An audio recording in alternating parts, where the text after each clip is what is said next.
Oh, parang kumbaga sa money energy.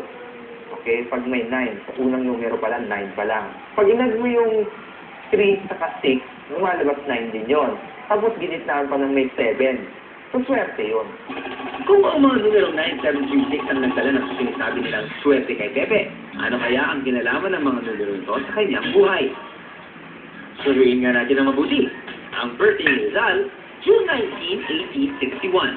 Kung isasalin sa numerical form, 06191861 or 6/19/1861.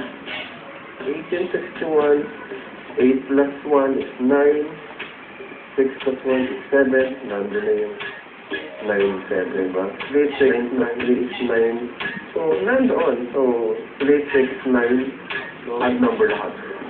Parang gano'n. Siguro, pinaglalaro, who knows? Hindi natin alam.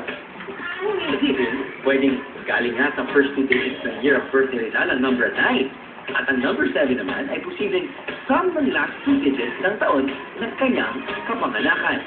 Mahilig yung mga Pilipino nung sa number. Nirarumble nila, pinaglalaroan nila yung numero. Napapatak sa mga paborito nilang number. Of course, 7 din ang paboritong number nila. Dahil pang-titis siya.